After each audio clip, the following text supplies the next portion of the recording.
periferia, ela não vai querer soltar oxigênio. E aí eu comprometo a oxigenação do tecido da mesma forma. Então percebeu que os dois opostos, eles vão resultar na mesma coisa que a hipóxia tecidual, só que por processos diferentes.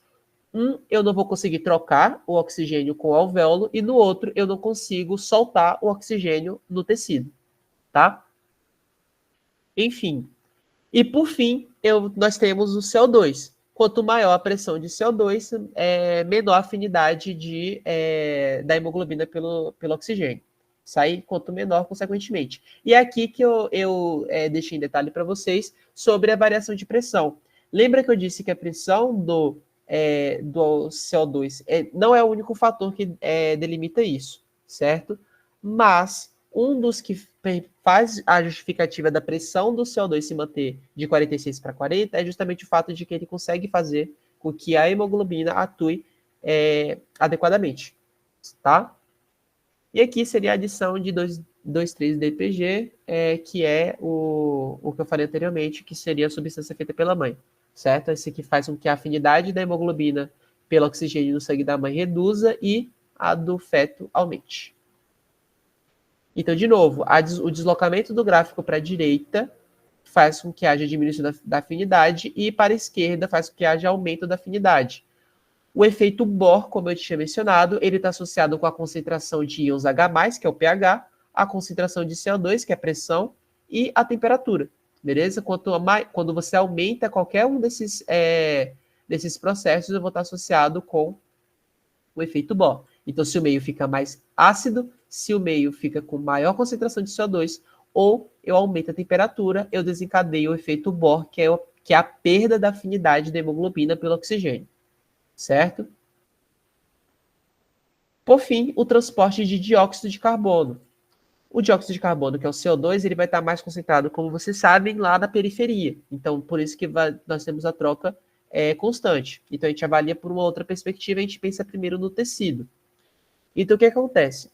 O tecido, o eritrócito, ele vai passar lá, o capilar, e ele vai promover a troca. Então, o O2 vai sair da hemácia e entrar no tecido.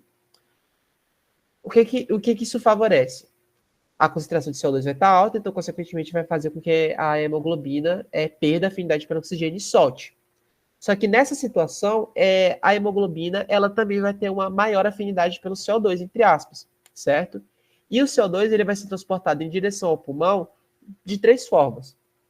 Ou ele vai estar dissolvido no plasma, certo? Que é uma concentração baixíssima também.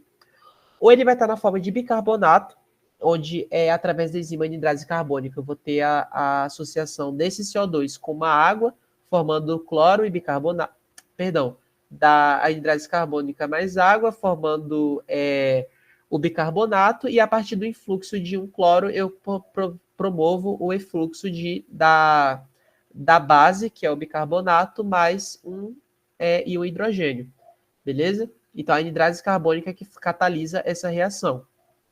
Ou esse CO2 ele pode ir ligado a um acarbamino, que é uma proteína. Então, ele se liga da carbamino, a carbamino está ligado à hemoglobina, aí forma a carbamino-hemoglobina.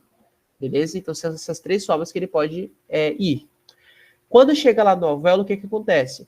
Eu vou estar promovendo o efeito Haldane, que é a diminuição da afinidade da hemoglobina pelo CO2. Onde que acontece isso? Em regiões onde o pH é mais básico, no caso pH 4, 7,4 ou 7,6, nessa faixa, em alta pressão de O2 e em temperaturas mais baixas. O efeito Haldane é o contrário do efeito Bohr. E ele vai estar associado com o CO2, beleza? Então, quando chega lá no alvéolo, que é uma região onde o pH vai estar mais básico, e também eu vou ter uma maior concentração de O2, o que acontece? O eritrócito perde afinidade pelo CO2.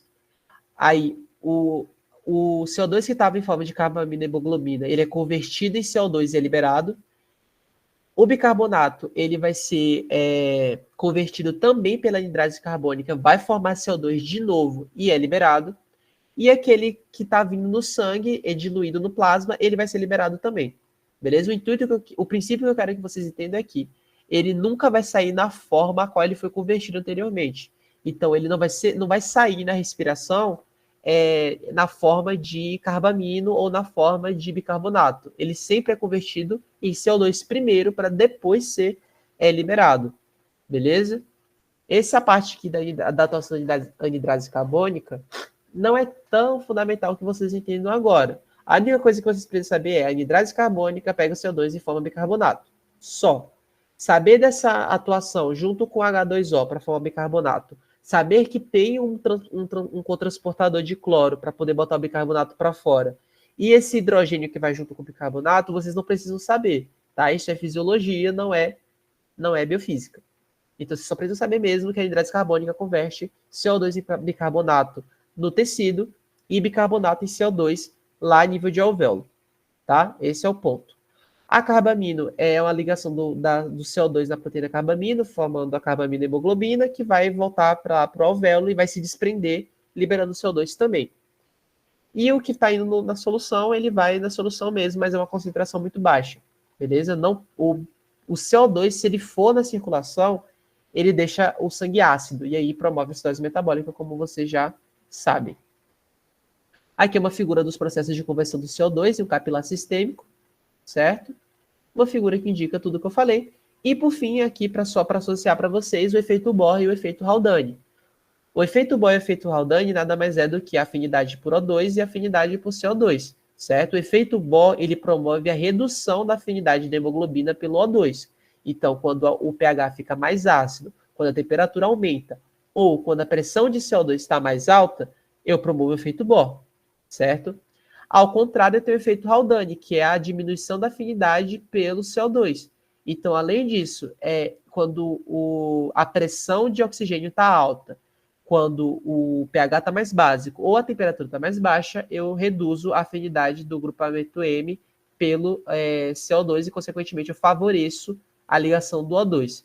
Beleza? Outro ponto que é interessante salientar é que nesse processo de troca aqui, por mais que eu tenha dado ênfase no bicarbonato, esse vai um próton ligado na globina, beleza? E esse próton ele vai ser liberado lá na respiração. Estou falando isso porque uma forma de controle do pH do sangue é a respiração. Tanto que se você tem uma situação de bradipneia, de taquipneia, por exemplo, começa a respirar muito rápido, muito rápido, muito rápido, você causa uma alcalose metabólica, porque você começa a colocar muito próton para fora e aí há uma disparidade na concentração de base e ácido no sangue. Beleza? Mas isso é coisa de clínica também. Efeito hambúrguer? Eu acho que eu nunca ouvi falar desse. Normalmente, que eu já vi a Michelle falando, pelo menos falando na minha turma, e nas conversas que a gente teve, foi efeito Boy e efeito Haldane. Deixa eu ver se eu já ouvi falar desse efeito hambúrguer, esqueci.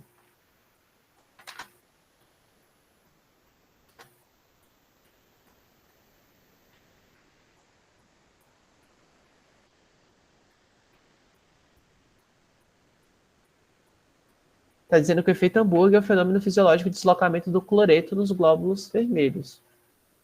Porque eu nunca tinha ouvido por esse nome, de efeito hambúrguer. Mas o cloreto também é liberado aqui, tá? Só que eu nunca vi ela falando de cloreto, não. Tá? A gente se restringe bastante no CO2 e no O2. Então eu acho que não vai cair, beleza? Talvez ela tenha citado por curiosidade. Enfim, alguma dúvida sobre essa parte de transporte de gases antes de a gente passar para a radiação?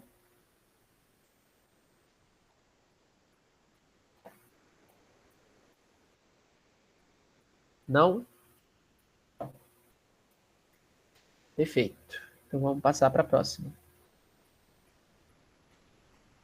Ah, tá. Difusão? Cara, de tudo de transporte que eu já vi ela cobrando, eu acho que nunca saiu disso aqui. Cadê? A maior parte das questões é sempre associada com o efeito Bohr, com o efeito Haldane. 90%. Algumas, e também sobre essa conversão do CO2 aqui no seu processo de excreta. Isso já caiu também.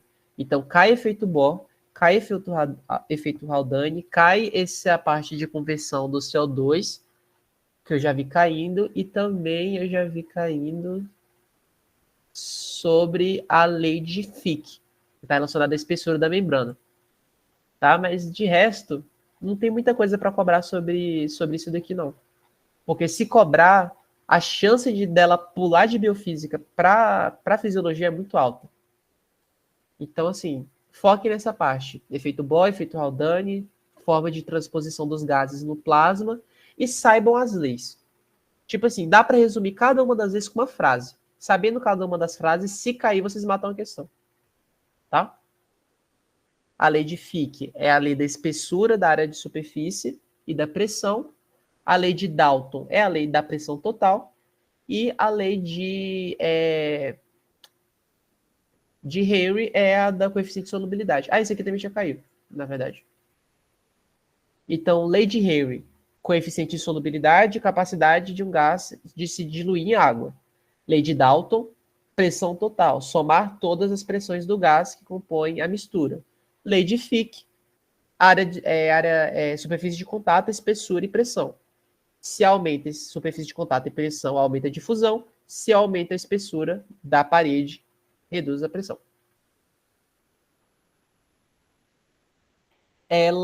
A parte de CO2, ela, de certa forma, se ela for cobrar uma, ela vai cobrar todos, certo? Ela pode colocar uma questão de verdadeiro ou falso, que eu já vi que caiu uma vez, e falar que o transporte de CO2 é feito na forma de bicarbonato, de carbono e hemoglobina e diluído no plasma, verdadeiro ou falso. Muito simples. Já vi ela cobrando também para descrever o processo. Aí você teria que citar a anidride carbônica, por exemplo, no processo de conversão para o bicarbonato. Mas, assim, são questões bem singelas, essa parte de transporte de gases. Quem gosta de cobrar mais aprofundadamente isso aqui é o Jairo. As dele de transporte de gases costumam ser mais complicadas. Certo? Mas, assim, não precisa dar tanta importância para essa. Não, tem que dar importância sim, mas não precisa ser tão criterioso, porque são assuntos bem simples. Eu acho os assuntos da P2 bem simples, na verdade. Mas eu não sou o critério, né? Enfim, já estou acostumado a ver isso aqui quase toda semana. Mas, enfim, dá ênfase nessas partes que eu falei, que eu acho que a chance de cair uma questão em cima daquilo ali é mais alta. Beleza? Mas não deixe de olhar o resto. Isso é importante também. Tá? Então, se não tiver mais dúvidas, vamos passar para efeitos física dos radionucleotídeos.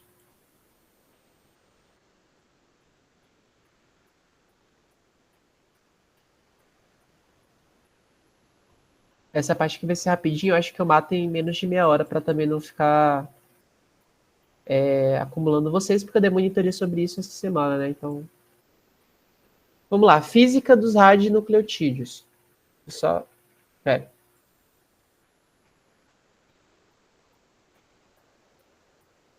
Vocês estão vendo o slide normal? Ou tá cortado? Ah, tá. Pera aí. Tá dando para ver os dois, no caso?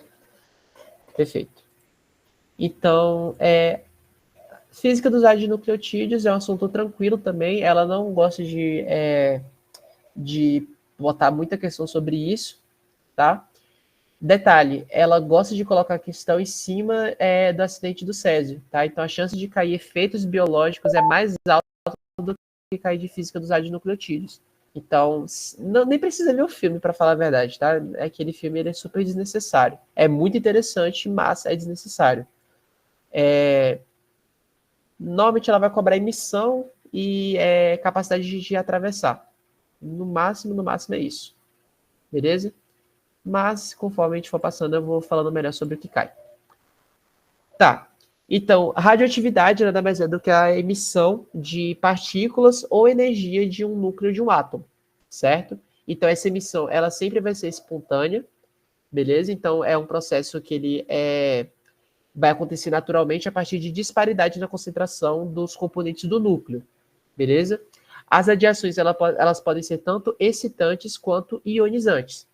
As radiações excitantes são aquelas que a energia a energia contida dentro do átomo, ela não é capaz de ionizar outros átomos. Então, aquela energia formada por essa emissão, ela não consegue ionizar átomos diferenciados, mas ela consegue alterar o estado eletrônico, certo? Um exemplo disso seria promover elétrons para níveis mais altos. Basicamente isso. Então você vai ter uma disparidade na concentração energética, mas você não consegue ionizar, que seria retirar uma partícula positiva de um outro átomo, beleza? E não vai ocorrer na perda de elétrons, não ocorre perda de elétrons na matéria, certo? As radiações ionizantes, que são as que são relevantes para a gente, elas são sim capazes de alterar a concentração, concentração não, que não é um termo correto, alterar a... Como é que eu posso falar isso de uma melhor forma? Ela consegue retirar partículas dos núcleos. Então, ela pode converter o núcleo de outros átomos os ionizando, beleza?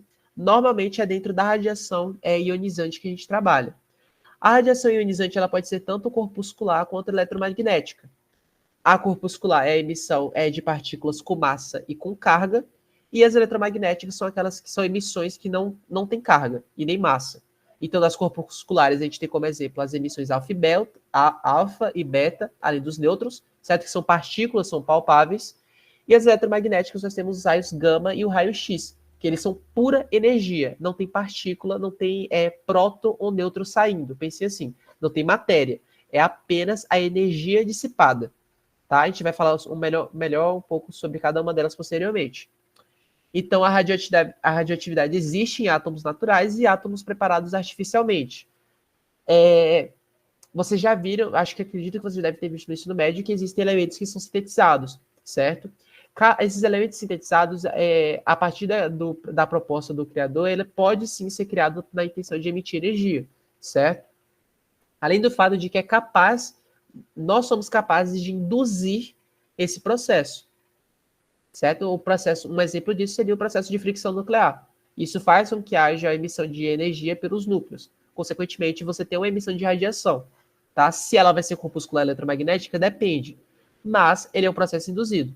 O processo da bomba, por exemplo, as bombas nucleares, elas têm o princípio da emissão de radiação pelos núcleos e são propostas induzidas. A gente dá nós damos as ferramentas para promover o processo de emissão. A gente dá a ferramenta para que ocorra radioatividade. Beleza? Os átomos, a gente tem a composição dele, acho que ficou quebrado de novo isso aqui. Acho que melhorou. Enfim, a estrutura do átomo, nós temos a eletrosfera, onde estão presentes os elétrons, que são a carga negativa desse átomo. E dentro da eletrosfera, entre aspas, nós temos o núcleo. O núcleo ele é composto por prótons e nêutrons. Prótons são cargas positivas e nêutrons são cargas nulas, entre aspas, certo? Então, temos aqui no núcleo o próton e o nêutron, e na órbita nós temos o elétron formando a eletrosfera, beleza? Que aqui só temos só elétrons, beleza? Um ponto que é interessante falar aqui para vocês também são diferentes estados que esse átomo pode estar. Ele pode estar no estado fundamental, ionizado, estado ou metaestável. No estado fundamental, ele está em perfeito equilíbrio. Ele não está emitindo nada, certo? É como se ele tivesse relaxado. Pense como se fosse um músculo relaxado, não está fazendo nada, não está emitindo nada. Isso é o estado fundamental, beleza? O estado ionizado é aquele onde há perda de elétrons, certo? Então, desculpa, eu estou passando o mouse aqui, está alterando a proporção do slide. Mas, enfim, o estado ionizado é quando você tem uma disparidade na concentração de elétrons. Só que não muda nada no núcleo, certo? A concentração de prótons e nêutrons ela fica completamente igual. Então, o estado ionizado, ele não emite radiação. Ele não é um processo de radioatividade. Por exemplo, a gente trabalha muito com íons, certo? Então, sódio, enfim, tudo aquilo são retiradas de carga na eletrosfera. É a retirada de carga na estrutura mais na estrutura mais periférica. Não tem alteração nenhuma nos prótons e nêutrons. E quando há emissão de energia, vem do núcleo, certo? Então, se eu não tenho alteração nenhuma no núcleo, não tem diferença nenhuma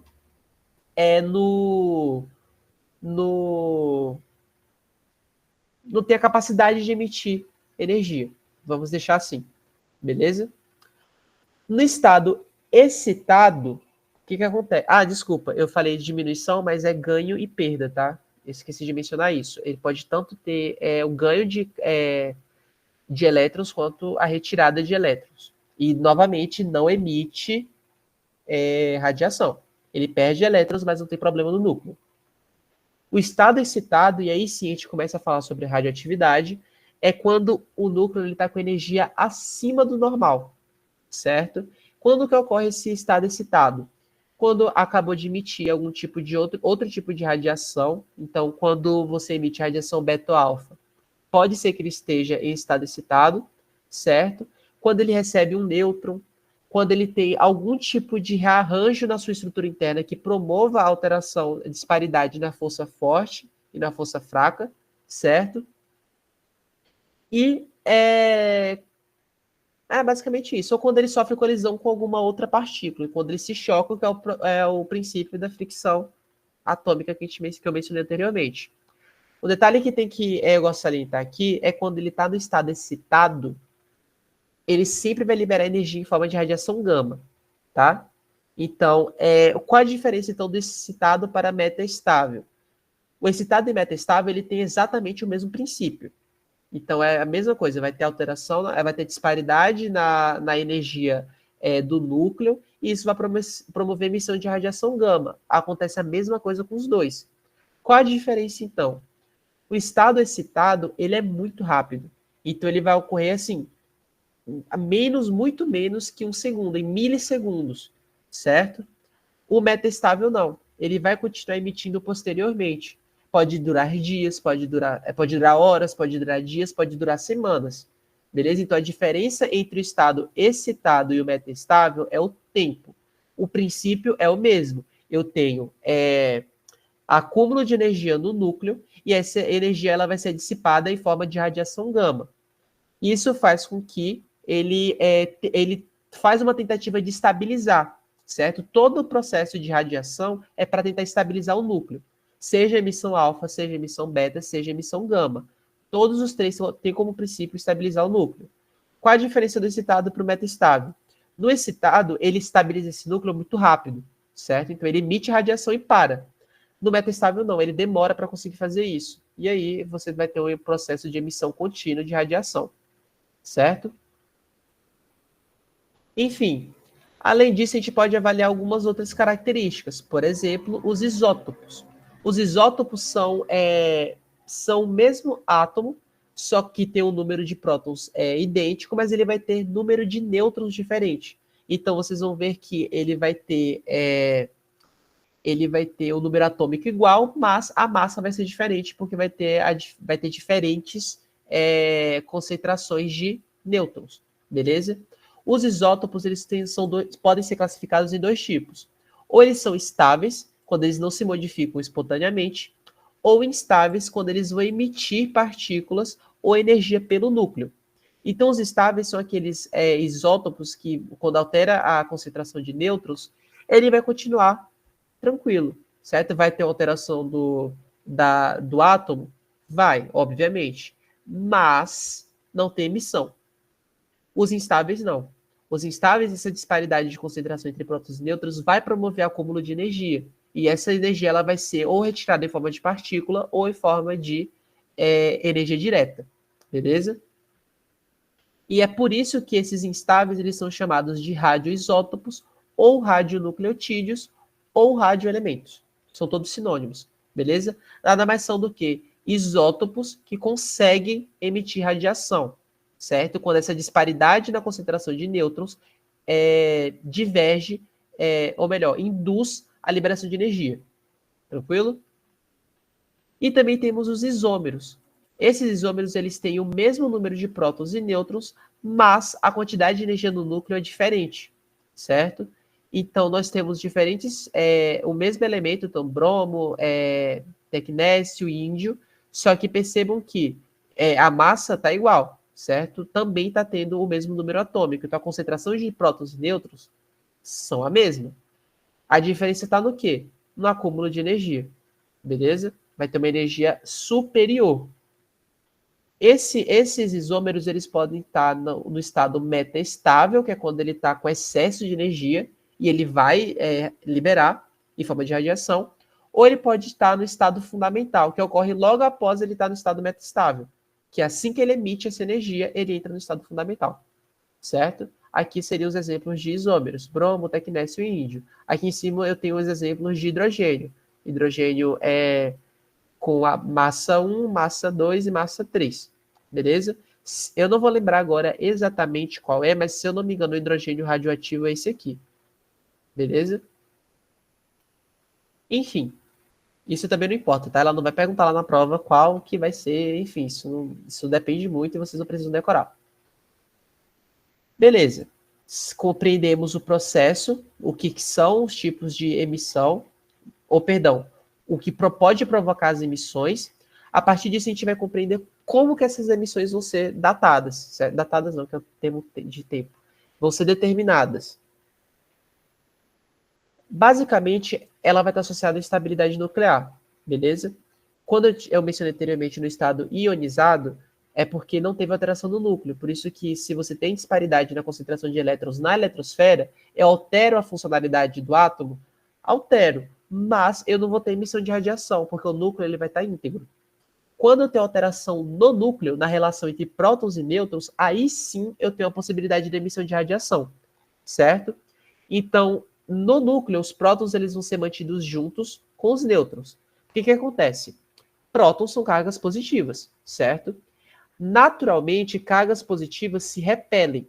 Então, não faz, entre aspas, não faz sentido que os prótons fiquem acumulados ali no núcleo, porque, em tese, eram para ele estar se afastando, está impulsionando um ou outro, certo? Se repelindo. O que acontece? Eu tenho a presença dos nêutrons. Os nêutrons eles vão permitir, através de atuação de força nesses prótons, que eles se mantenham unidos, beleza? A gente chama isso de força de atração nuclear ou interação forte, beleza? A força que vai estar repelindo os prótons a gente chama de força eletromagnética de repulsão. Então a gente vai ter a atuação aqui de duas forças. A de atração nuclear, ou força forte, que vai estar mantendo os prótons, ou melhor, o núcleo unido, já que vai ter a atuação do próton com o nêutron. E eu tenho a força eletromagnética de repulsão, que vai estar atuando ali na repulsão entre os prótons por serem cargas positivas, certo? Então, como eu disse, forças nucleares, nós temos a força forte, que vai ser a de atração, e temos a força fraca, que vai estar envolvida na radioatividade, que vai ser a emissão energética, beleza? Então, quando eu tenho o equilíbrio da força de repulsão e de atração no núcleo, então quando eu equilibro as duas forças aqui, as que estão afastando o próton do outro e as que estão mantendo o núcleo comprimido, ele vai estar no seu estado normal, certo? Ele não vai estar emitindo nada, ele vai estar tranquilo. Qual o problema? Quando eu começo a quebrar esse equilíbrio. Então, no momento que o equilíbrio ele se quebra, o núcleo ele vai ficar muito energético e, consequentemente, ele fica instável, certo? Então, se eu tenho uma disparidade de concentração de prótons e nêutrons, ele vai ficar instável. Então, pela própria logística da termodinâmica, o que vai acontecer? O núcleo vai começar a liberar energia em quantidade ou de partículas aceleradas ou em forma de onda eletromagnética no intuito de voltar para o seu estado de conformação original. Beleza? Então, no fim das contas, quando ocorre a quebra desse equilíbrio, o intuito do átomo é voltar para o seu estado de equilíbrio. Beleza? Tudo que ele faz a partir daqui, seja emitir partículas alfa, partículas beta ou a emissão gama, é só para voltar para o seu estado de equilíbrio. Beleza? Qual o problema? O problema não, né? Qual o fato? Quando ele passa por qualquer um desses processos, com exceção da emissão gama, ele faz com que haja uma troca, pode promover uma troca do tipo de átomo, certo? Que a gente vai discutir daqui a pouco. Então, quando há essa liberação de partículas aceleradas ou em forma de onda eletromagnética, eu chamo de radioatividade, é emissão de radiação. As radiações nucleares elas podem ser emitidas de 3 formas principais.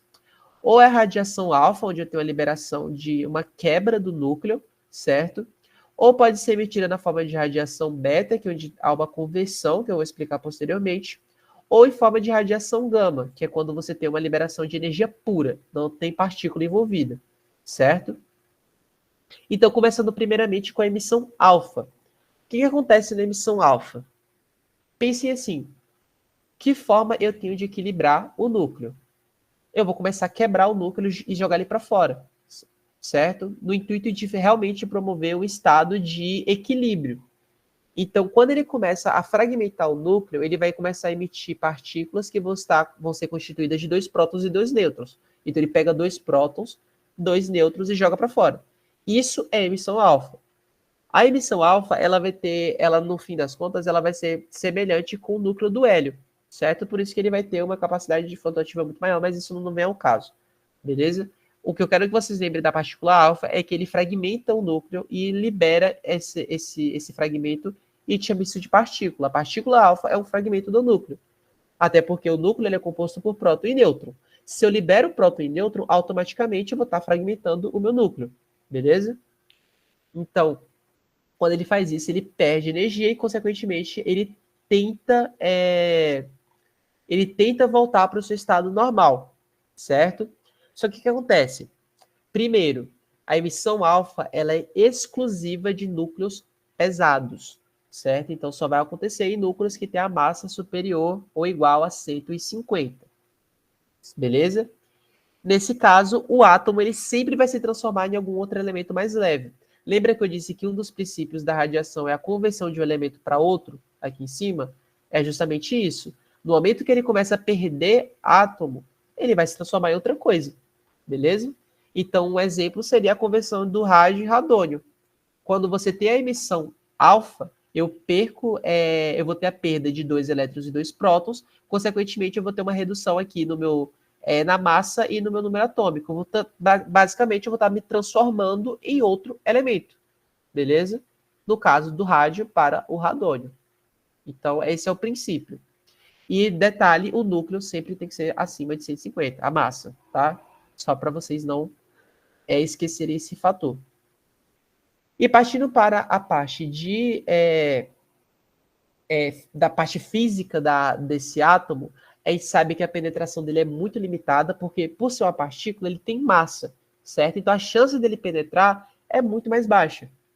Ele vai ter uma alta ionização, então ele pode remover elétrons em distâncias curtas, certo?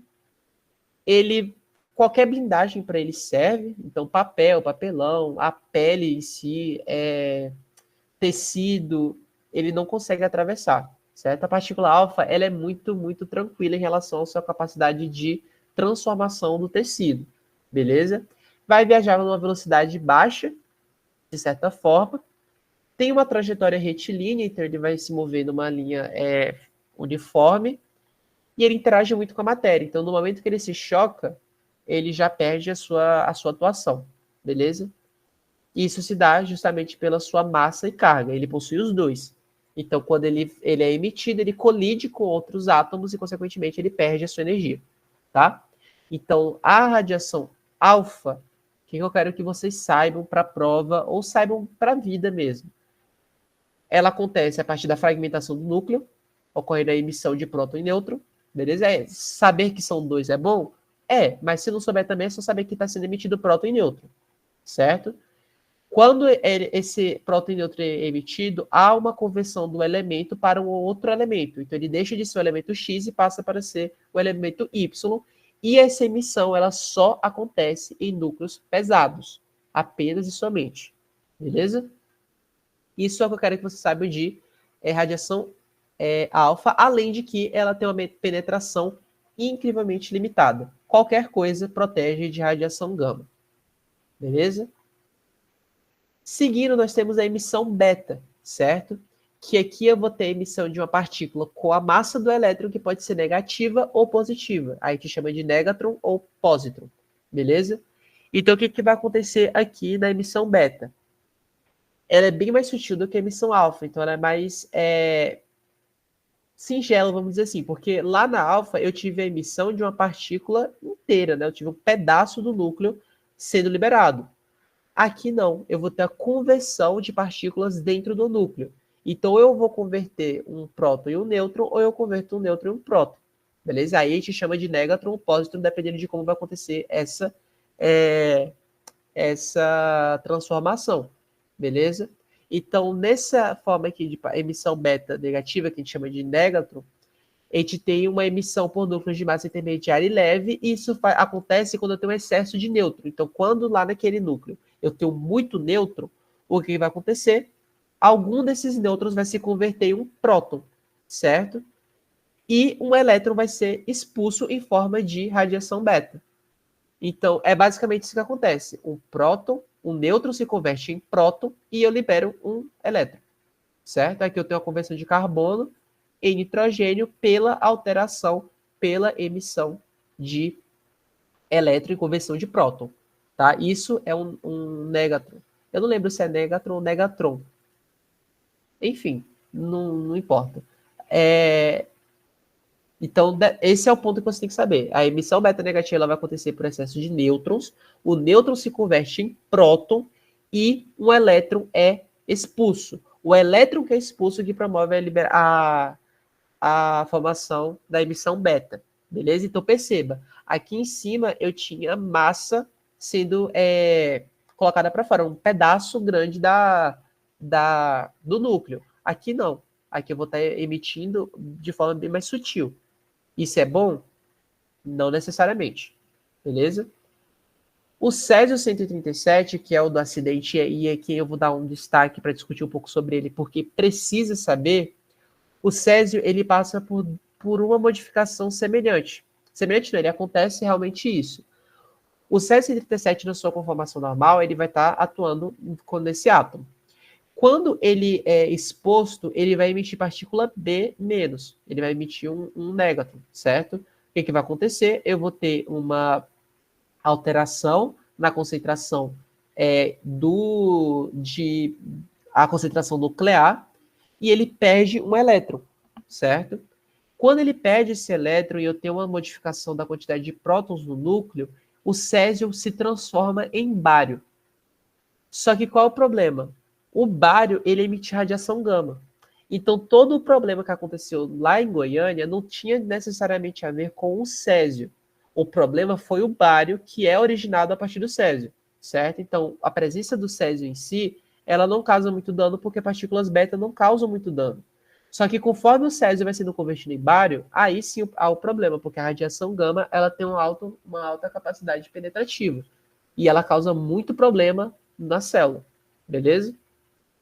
Então, isso aqui eu recomendaria vocês saberem que Césio-137 emite partícula beta e ele se converte em bário e o bário converte em radiação gama. Ou o bário libera radiação gama. Isso aqui eu recomendaria saber, porque pode cair na prova, tá? Enfim, e eu também tenho a conversão a partir do excesso de prótons, que a gente chama de pósitron, certo? Então, isso acontece quando eu tenho muito próton, o que eu faço? Eu converto um próton em um nêutron. E aí eu libero uma partícula positiva, uma radiação dessa forma, beleza? Então, essa diferenciação não é muito, bem simples de compreender. A exemplo, eu tenho o sódio e o neon, tá? O neon ele é feito a partir do sódio. Então, quando ele libera essa de radiação, ele se transforma no neon, certo? Propriedades físicas agora. O alcance é muito maior do que a alfa, então ele vai se deslocar por espaço muito maior. A penetração dele também é bem maior, mas não chega a ser problemático também. Uma folha de alumínio ou as camadas mais superficiais da pele já são suficientes para impedir que ocorra a penetração da partícula beta, beleza? Ele vai ter uma trajetória cheia de desvios e ele vai se chocar com a matéria, beleza? Ele vai ter uma interação bem menor com a matéria em comparação com a partícula alfa, e é basicamente isso, tá? Então, o que eu preciso que você saiba para a prova é que a emissão beta, ela vai ser feita a partir da conversão nuclear de próton. Em excesso de nêutrons, eu converto um nêutron para próton, e em excesso de prótons, eu converto um próton para nêutron. Isso promove a liberação de um pósitron ou de um nêutron, que, consequentemente, é a emissão propriamente dita. Beleza? E saibam também como que ocorre a formulação do Césio-137, isso é uma conversão para bário. Beleza? Porque isso provavelmente pode cair na prova.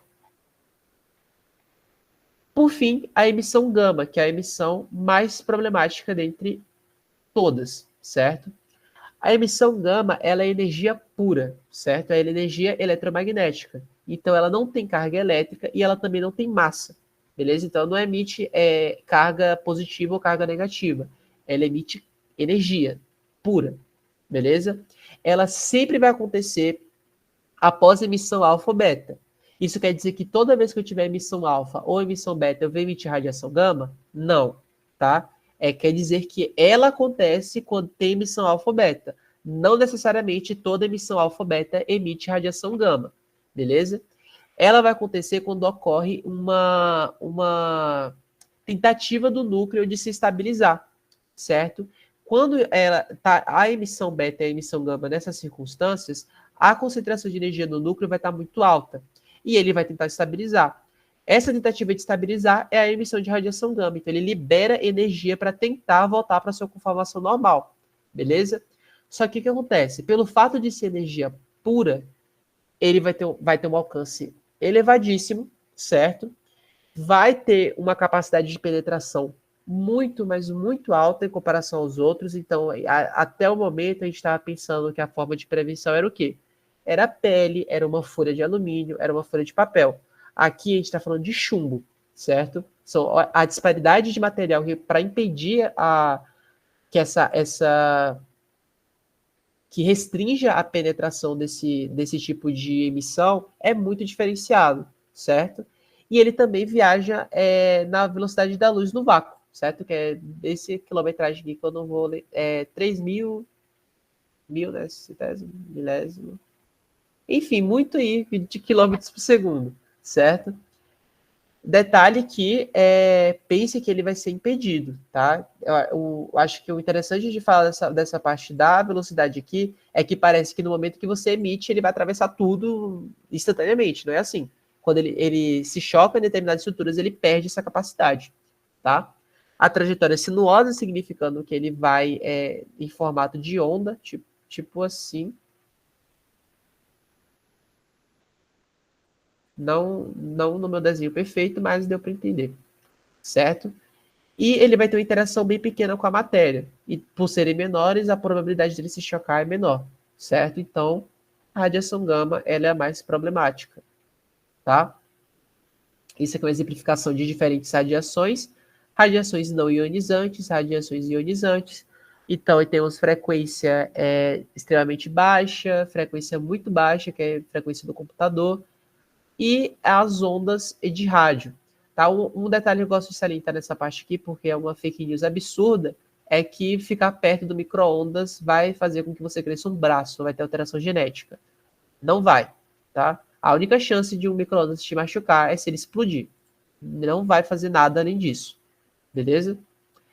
A radiação infravermelha, ela passa, ainda não é uma radiação ionizante. A luz visível, aí a partir daqui você começa a capacidade ionizante dos raios. Raio ultravioleta consegue ionizar, raio X também, mas de todos o raio gama ele tem a frequência mais alta em comparação a todos os outros. Beleza? Chega a ser disparado a diferença de um para outro, tá? Isso daqui tem uma chance altíssima de cair na prova também, tá? Já caiu várias vezes, ela coloca lá uma figura e fala qual tipo de radiação consegue chegar até o quê, certo? Então a gente sabe que a alfa, ela não vai conseguir transpor a mão, beleza? Ela para ali. A beta, ela até consegue transpor o corpo, mas ela para no alumínio. Radiação gama e raio-x, ela vai conseguir atravessar o corpo, o alumínio, o chumbo, e ela é detida no concreto também. Tá? Então, chumbo e concreto pense como sinônimos de espessura que não vão permitir a passagem da radiação gama e radiação e o raio-x. O detalhe que eu gosto de falar também sobre essa parte é que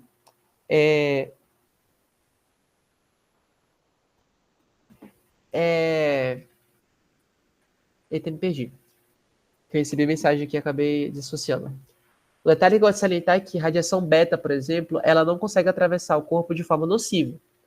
Porém, se você ingerir, ela vai ser problemática. É o princípio do césio lá. Eu vou citar o césio porque é o que vocês tiveram contato de radiação agora. Mas assim que o césio ele é exposto ao ambiente, ele vai ser convertido em bário. Mas caso ele não fosse, e ele só emitisse radiação beta, estou falando um conceito muito de suposição, tá? Não pensem que isso acontece na realidade. Se ele tivesse lá emitindo radiação beta, tudo bem.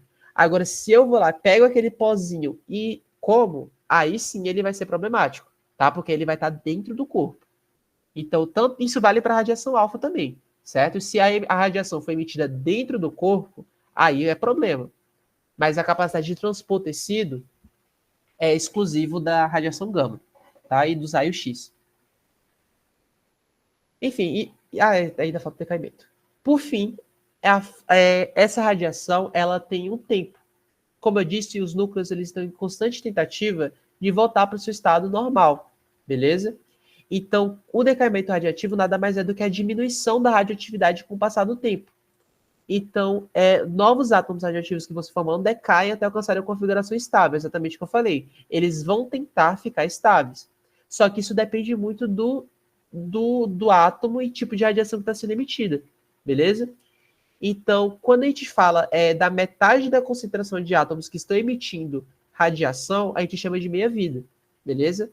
Então, é a metade do tempo que levou para aquela determinada substância parar de emitir metade da sua radiação. Então, pense assim, eu tenho 100 moléculas.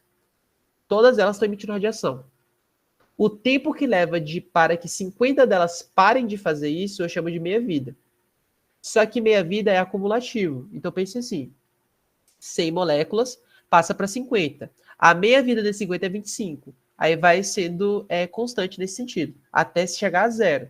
Beleza? Só que isso costuma demorar bastante. Beleza? A meia-vida, ela vai depender completamente do átomo. Tá? Existem átomos com meia-vidas minúsculas, como o iodo, que demora 8 dias, e existem átomos que nem até hoje não pararam de emitir radiação, que é o caso do urânio 238. Beleza? Isso vai depender muito do átomo, a sua capacidade de conseguir fazer seu núcleo voltar à estabilidade. Isso é decaimento radioativo. Quando metade desses átomos conseguem parar de emitir radiação, a gente chama de meia-vida, que é a meia-vida de um radioelemento. Tá? Existem. O princípio disso é muito interessante.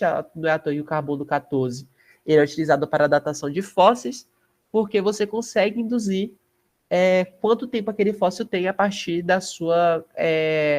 da capacidade dele de emitir radiação, do carbono 14 presente no fóssil. Tá? Já vi ela cobrando isso na prova também uma vez, para falar sobre decaimento radioativo. Então, antes de eu perguntar as dúvidas, o que precisa saber disso tudo aqui para a prova? Saber como emite partícula alfa e a capacidade dela de penetração. Saber como emite partícula beta, seja negatron ou pósitron, e a sua capacidade de penetração. E saber 637, isso é fundamental. E também saber sobre emissão gama, sua formação e a sua capacidade de penetração.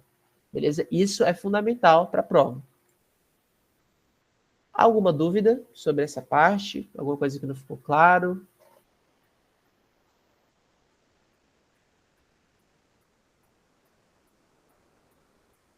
Sim, não. Como calcula a meia-vida? Então, a meia-vida, vocês não vão precisar calcular, só para deixar claro, tá? Mas basicamente é a concentração por tempo. Beleza? Então você vê a concentração de átomos que estão emitindo e faz uma fórmula que eu não vou me lembrar agora, mas ela vai ditar a meia-vida. Deixa eu ver se eu acho a fórmula aqui para vocês. Acho que a Michelle não coloca no slide. Então, basicamente metade do tempo que você vai ter um decaimento na concentração, certo? Isso vocês não precisam saber não, tá? Só para deixar claro. Como tipo do iodo, 8 dias, depois vira 4, depois do... Não, nesse caso do iodo, ele já está considerando tudo, tá? Ah, tá. Agora, tá, entendi a sua pergunta, perdão. Sim, em 8 dias, depois da passagem de 8 dias, metade da concentração de iodo já vai estar, não vai estar mais emitindo radiação e outra metade sim. Aí depois de mais 8 dias, metade. Mais 8 dias, metade, e isso progressivamente. Beleza? Até chegar a zero. Então, se tinham 100 emitindo com 8 dias, passa para 50. Passou mais 8 dias, 25. Mais 8 dias, 12,5 e por aí vai. Agora você perguntou do cálculo, achei que você estava falando para calcular do elemento em si, aí já é um processo completamente diferenciado. Beleza? Mas se não tem mais dúvidas, vamos para efeitos biológicos, porque já tem 2 horas que eu estou falando e eu estou enjoado da minha própria voz.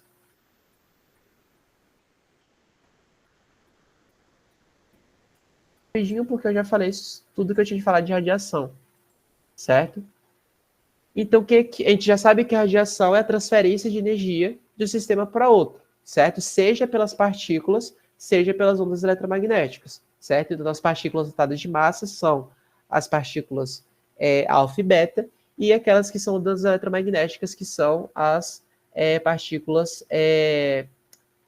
partículas não, no caso, né? A emissão gama e os raios-x, certo? Para falar de efeitos biológicos, consequentemente, eu vou estar falando de radiação ionizante, isso é fato, certo?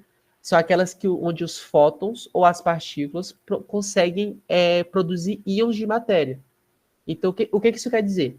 Que essa emissão ela é capaz de alterar a concentração ela consegue induzir a formação de íons em outra estrutura, certo? É a diferença entre radiação ionizante e não ionizante é essa. A não ionizante, ela emite radiação, mas ela não tem capacidade de alterar a estrutura de outro átomo. A radiação ionizante não, ela consegue, beleza? Então esse é o princípio primário que vocês têm que entender. Como que foi descoberto isso? Há muito tempo atrás, eu vou falar da história bem superficialmente, porque a chance dela cobrar isso daqui é muito baixa, mas as primeiras adlesões elas foram identificadas numa pessoa que foi o Emil H. Gruber, que ele trabalhava com a construção de aparelhos de raio-x, certo? E conforme ele ia trabalhando com isso, ele testava os tubos de Crookes, que é onde fica as partículas efetivamente. Depois de um tempo, ele começou a perceber manifestações clínicas nele, que foi eritema, dor, edema, o pelo começou a cair, e teve ulceração na mão esquerda, que era a mão de trabalho dele, certo? A partir desse acontecimento, foram as primeiras manifestações que a gente teve da radiodermite, que são lesões na pele causadas por radiação, certo? Só que, nesse momento, não dava para associar ainda que isso estava acontecendo por conta de radiação, beleza? Depois de alguns anos, foi diagnosticado o primeiro caso realmente de câncer radioinduzido. Então, nesse momento, eles já começaram a entender que a emissão radioativa ela era problemática, certo? Por quê? Porque foi capaz de induzir que aquele paciente ele não desenvolvia câncer. O que fez com que ele desenvolvesse foi o constante contato com partículas radioativas. E depois disso, lá em 1922, aconteceu a morte de 100 radiologistas. Foi aqui que realmente eles viram que o estudo da radiação estava muito parado nessa época, e eles perceberam que tem alguma coisa acontecendo aí, tem algum problema, e tá acontecendo com pessoas que estão manipulando partículas radioativas, certo?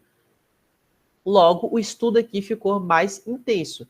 Não é à toa que a pessoa que descobriu a radiação propriamente dita, ela mexeu com radiação, tipo assim, descobrir radiação não foi a mesma coisa de entender radiação, certo? Eu não lembro o nome agora dela, fugiu da minha cabeça.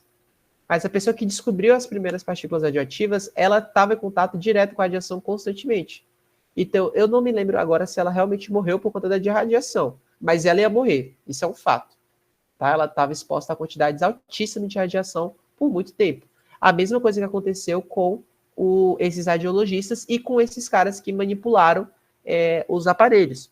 beleza? Lembrando que a radiação lá não tinha muito estudo, não tinha muita pesquisa, logo o tipo de radiação utilizada não era a mais adequada também, tá? Nem para quem manipulava e nem para os pacientes. Enfim, isso aqui é só uma introdução para poder falar diretamente sobre os processos de exposição, certo? Então, a exposição nada mais é do que ela vai ser medida em Coulomb de Coulomb por quilograma, certo? Então, a exposição nada mais é do que a quantidade de partículas radioativas que estão no ar, certo? Então, aqui na exposição é radiação no ar. Isso é importante salientar, tá? Estamos falando de ar. E como eu disse, como você sabe, já está implicado, que os efeitos biológicos da radiação eles vão depender da quantidade de que é armazenada no tecido. Então, a exposição ela não está relacionada diretamente ao efeito clínico, beleza? O que está relacionado é a deposição no tecido. E aí que a gente entra com o conceito de dose absorvida, que é dada pela unidade de Gray, que é GY, que é Joule de energia por quilograma do meio absorvidor. Nada mais é do que o tecido.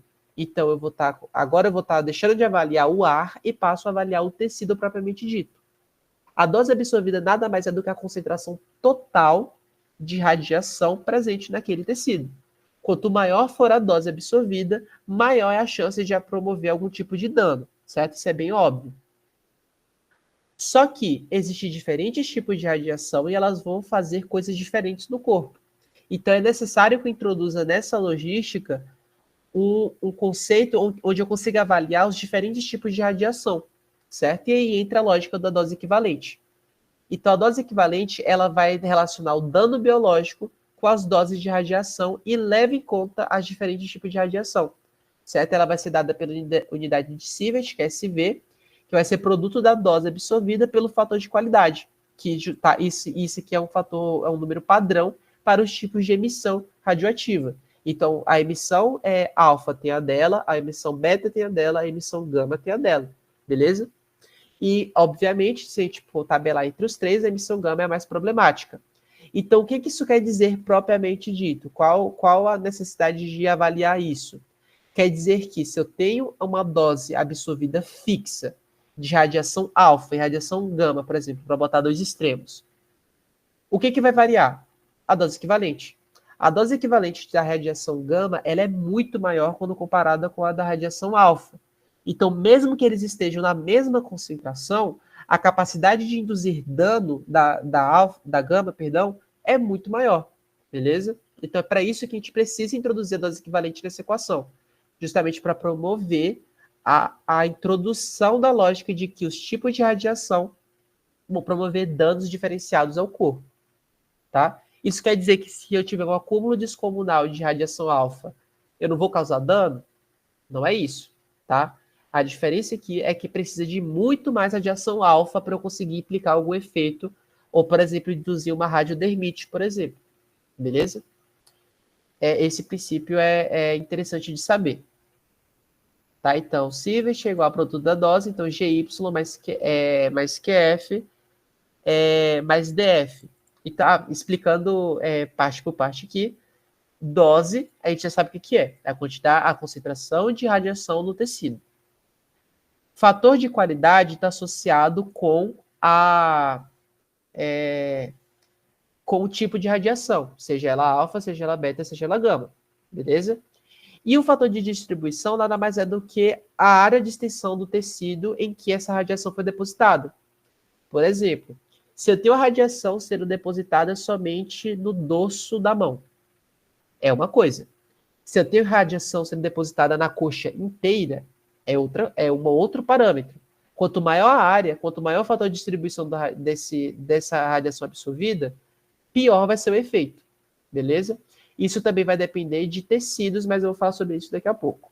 Tá? Então, novamente, aqui eu tenho concentração da radiação, eu tenho o tipo de radiação e sua capacidade de inferir danos, e eu tenho a área em que essa radiação está sendo distribuída. Beleza? Continuando, a diferenciação entre radiação e contaminação, eu falei na monitoria, mas eu vou falar aqui de novo. A Michelle, por algum motivo, falou que era para dar ênfase nessa parte. Então, a chance de cair uma questão sobre isso é mais alta, beleza? Então, qual a diferença entre irradiação e contaminação? Irradiação, o corpo ele vai sofrer com a radiação, então ele vai ter a radiação em si, mas ele não é radioativo. O que isso quer dizer? Que eu vou ter partículas de radiação em mim, vamos colocar que eu estou irradiado. A radiação está correndo em mim, mas eu não consigo passar ela. Ela fica centralizada em mim.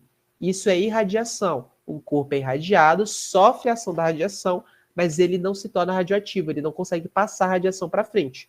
Beleza? A contaminação é o oposto. Nesse caso, os radionucleotídeos podem contaminar a pele do indivíduo ou penetrar o trato gastrointestinal, ou o pulmão, ou enfim, o que seja. E a partir disso, tudo que aquele indivíduo secretar é radioativo. Beleza? Então, basicamente, qual a diferença entre os dois? Irradiação, eu estou sofrendo com a radiação, mas eu não consigo passar para o próximo. A minha excreta ela não vai ser radioativa, mas eu estou sofrendo com a radiação.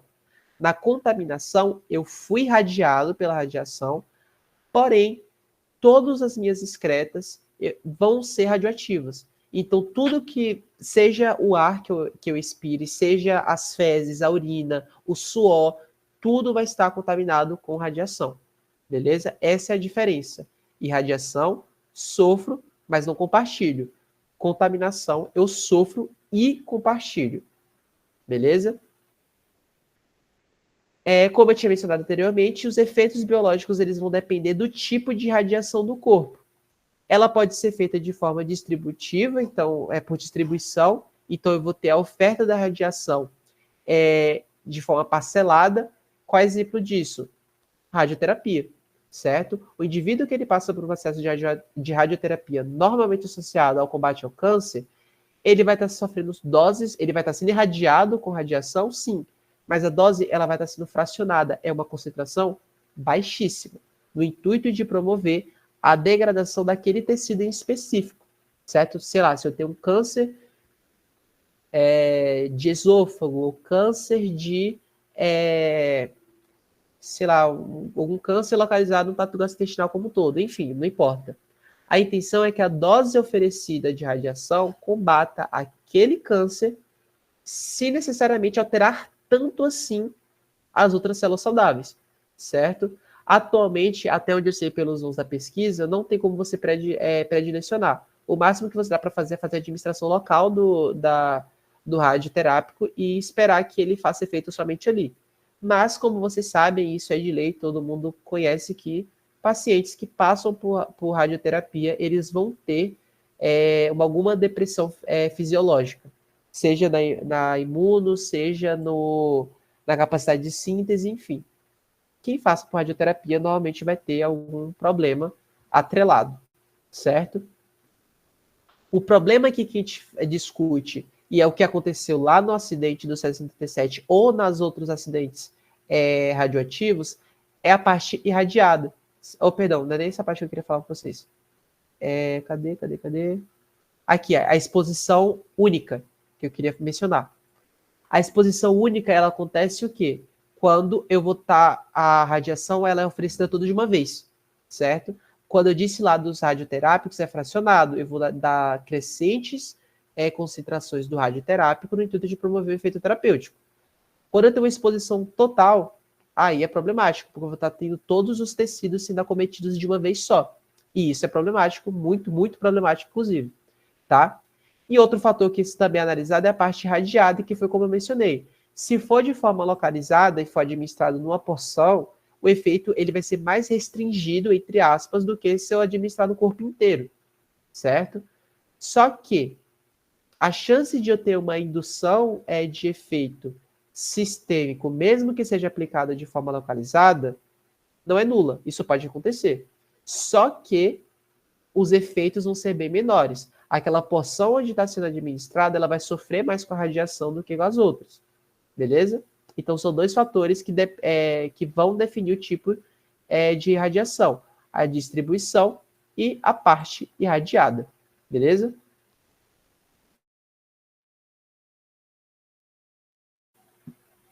Enfim. A gente também precisa avaliar a localização dessa fonte que está emitindo radiação. A radiação ela pode ser feita de forma externa ou interna. Externa, nós temos, por exemplo, a radiação cósmica, que provém do espaço sideral, que é, no caso, a radiação ultravioleta, certo? Temos as fontes terrestres, que são as estruturas do solo mesmo, do próprio... como é que fala?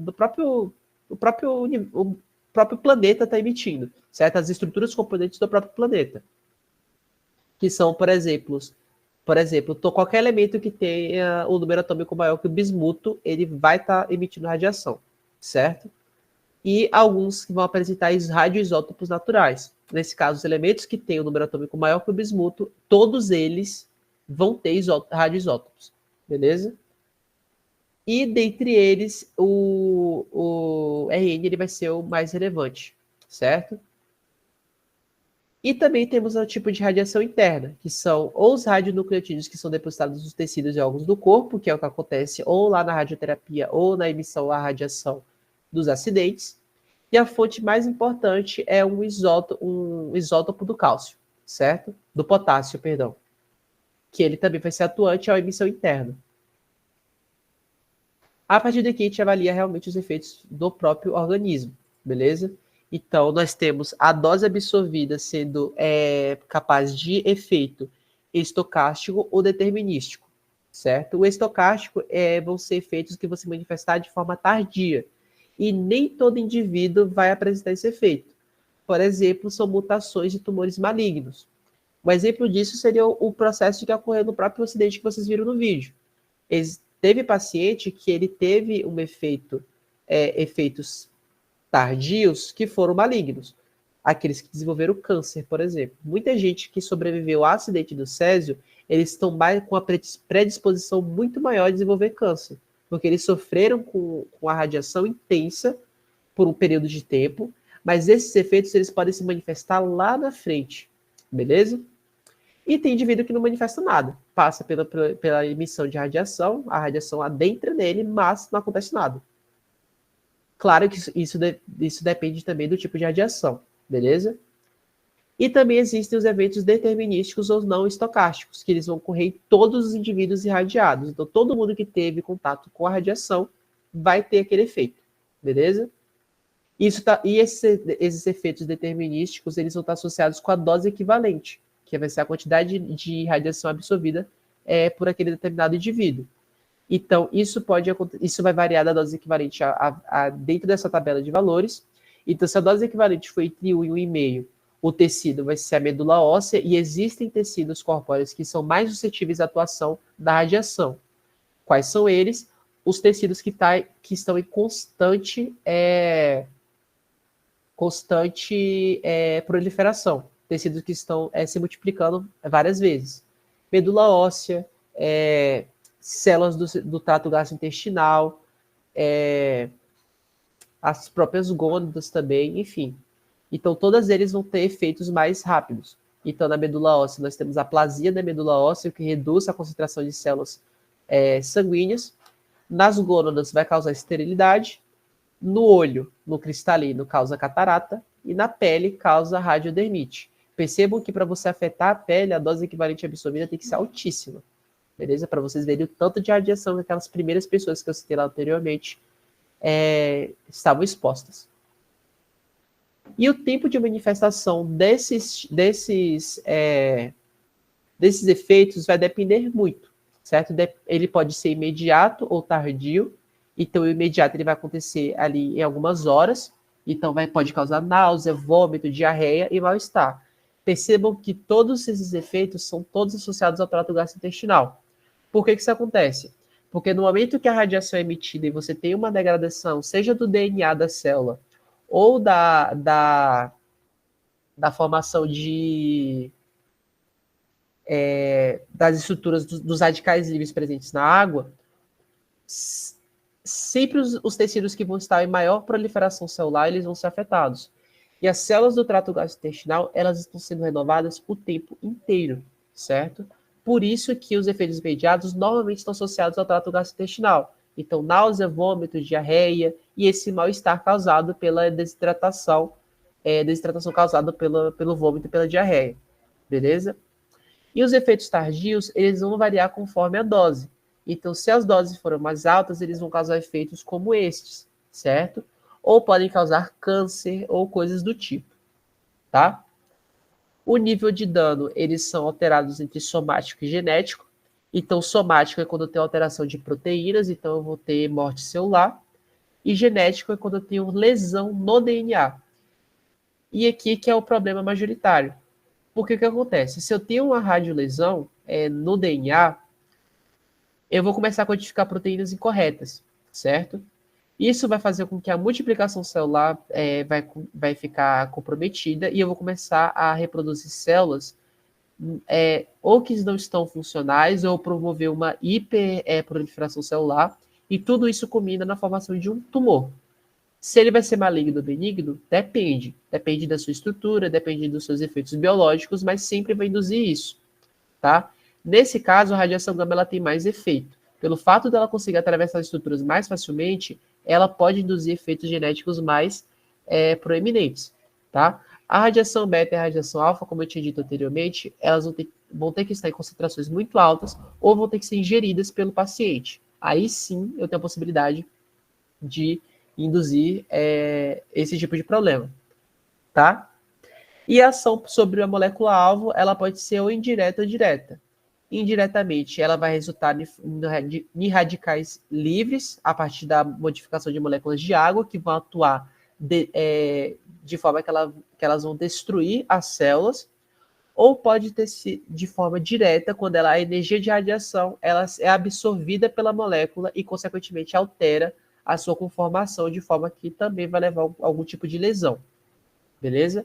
Então, independente do tipo, sempre vai ser problemático. Um detalhe que eu gosto de salientar nessa parte também é que a gente fala muito de radiação, e está pensando em radiação gama. Não é só radiação gama, tá? Os raios ultravioletas, eles também podem promover esse tipo de coisa, tá? É radiação da mesma forma. Não é à toa que a radiação ultravioleta promove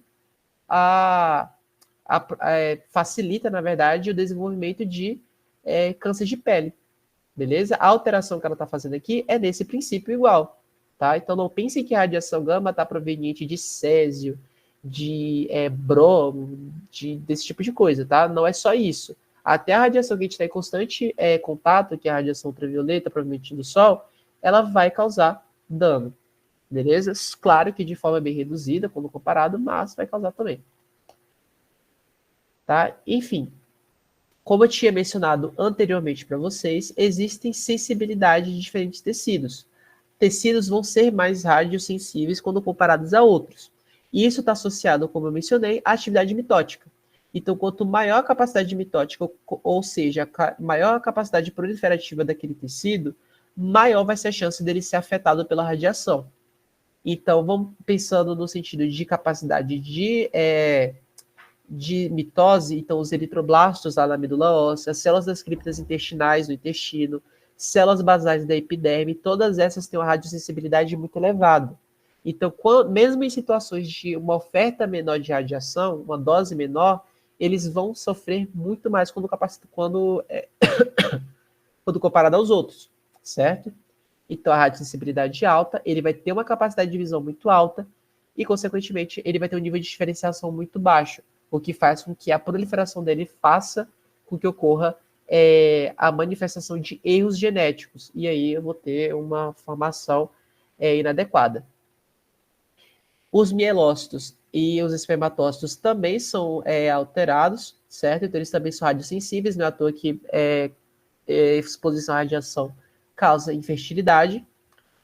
E a gente vai reduzindo conforme vai passando. Células dos rins, fígado, pâncreas e tireoide, eles vão ter uma capacidade de visão mais baixa, vão ter um nível de diferenciação mais alto, consequentemente, a radiosensibilidade dele ele é mais resistente. Quando eu falo de nível de diferenciação, é nível de diferenciação de tipos celulares mesmo, tá? Por exemplo, os rins, eles vão ter diferentes tipos celulares, cada um com uma suscetibilidade diferente. Então, se eu promovo uma alteração nas células que compõem a região medular, mas que não alteram a região cortical, aí eu percebo que são alterações diferenciadas, então não vão alterar todas as células daquele órgão ao mesmo tempo, tá? Por fim, as células com maior resistência à radiação são os neurônios e as células musculares, certo? Por quê? Eles praticamente não se dividem, certo? Principalmente neurônios, a gente nasce com a quantidade de neurônio fixa, se morre, morreu, certo?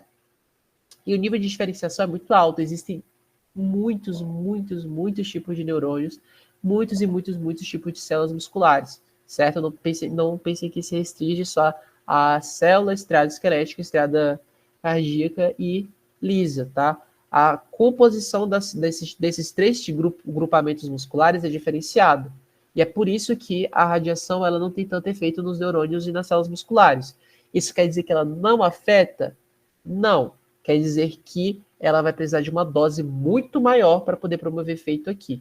Tá? Então, os neurônios e células musculares eles têm uma radiotolerância, mas se a exposição à radiação for muito elevada, ele vai ser alterado também. Beleza?